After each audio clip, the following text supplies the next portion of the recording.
Alors bonjour Jean-Luc. Bonjour Fabrice. Alors déjà merci d'être à Femina pour la deuxième fois cette année. Oui. Enfin la deuxième fois cette année vu que tu étais là l'année dernière.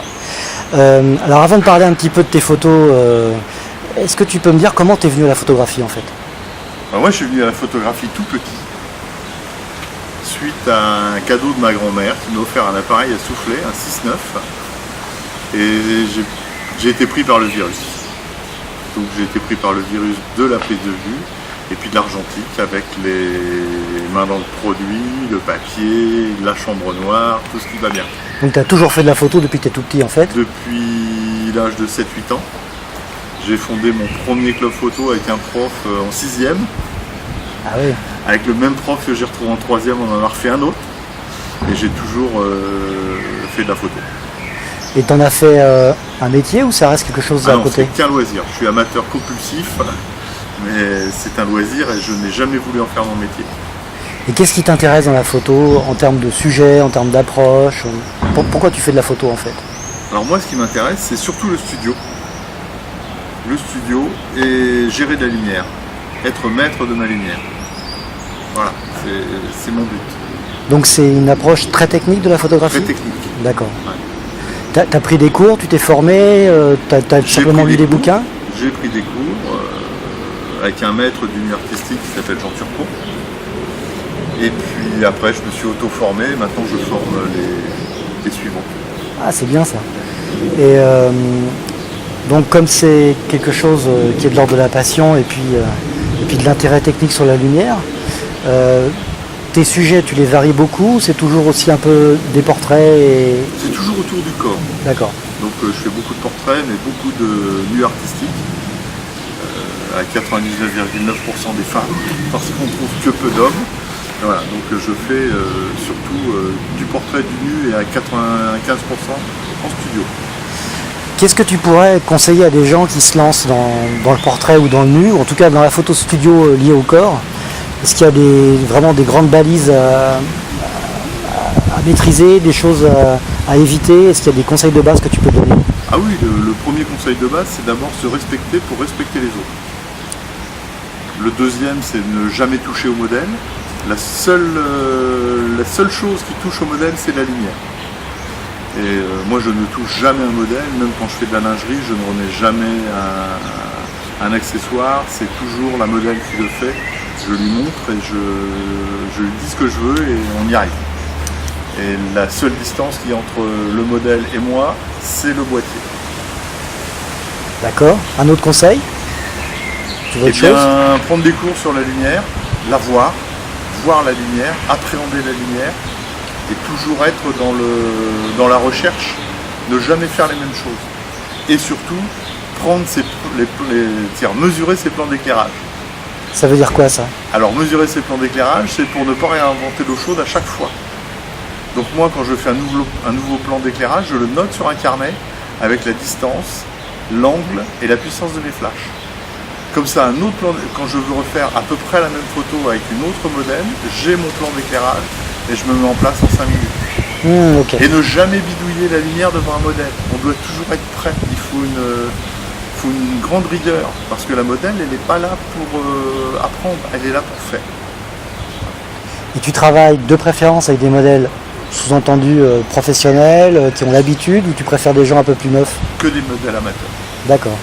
Et bon, il y a des modèles amateurs qui ont l'habitude de poser, mais je ne fais qu'avec des modèles amateurs. Les seules expériences que j'ai eues avec des modèles professionnels, ça s'est pas bien passé parce qu'elles étaient là pour le fric et non pour le plaisir. Donc il n'y a pas de rémunération en général? Aucune rémunération, ni dans un sens ni dans l'autre. Ok.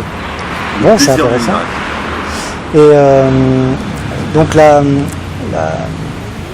l'exposition là que tu proposes ici, on va aller voir les photos dans quelques instants.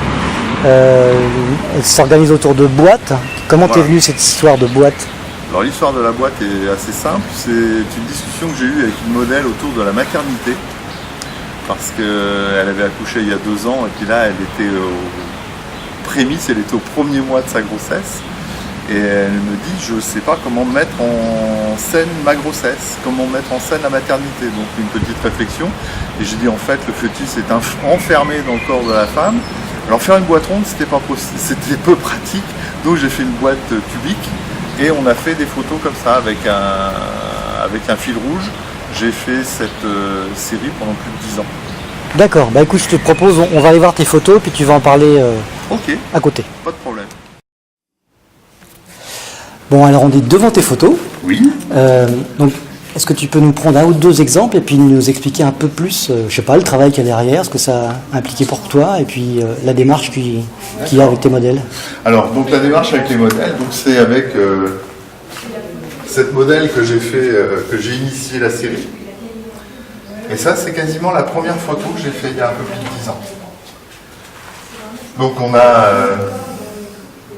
la modèle un peu dans la position du fœtus. Mais comme je ne voulais pas un nu brut au départ, donc on a accessoirisé. Donc toute cette série, les modèles ont des chaussures à talons et un accessoire. Donc ici, l'accessoire, c'est son tatouage. D'accord. Donc voilà. Au-dessus, c'est sa chevelure. Ici, c'est les gants. Ici, c'est les chaussures et le chapeau. Les chaussures, le néon. Et cette image-là, c'est la dernière photo de la série. Donc après, la boîte est partie. Pourquoi tu as appliqué de la couleur et de la peinture dedans? Parce que je voulais détruire la boîte. Je ne voulais plus m'en servir. Donc, maculée de peinture, elle était inutilisable. Donc voilà la dernière photo de la série. D'accord.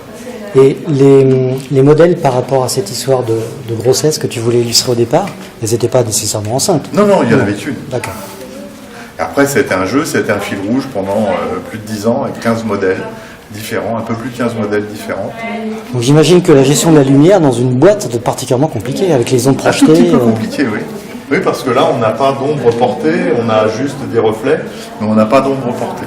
Donc ça veut dire beaucoup d'éclairage de face, pas nécessairement? Un éclairage un peu particulier avec des boîtes à lumière, de manière à diffuser la lumière, ne pas faire de lumière directe, de lumière spot. Donc une lumière très très douce de manière à remplir la boîte de lumière. Tu utilises quoi comme matériel photo? Alors moi j'ai un D800. La première image que j'ai faite, je l'ai faite au D70. Après j'en ai fait au D300S et là maintenant je suis au D800. Et au niveau des flashs, j'ai 2 torches de 400 joules avec boîte à lumière pour faire cette série-là. Bon bah écoute Jean-Luc, merci beaucoup de nous avoir présenté ton travail et puis un petit peu ta démarche. C'est une très belle exposition comme celle que tu avais présentée l'année dernière et puis je te souhaite un très bon festival féminin. Eh ben, merci à toi. Au plaisir.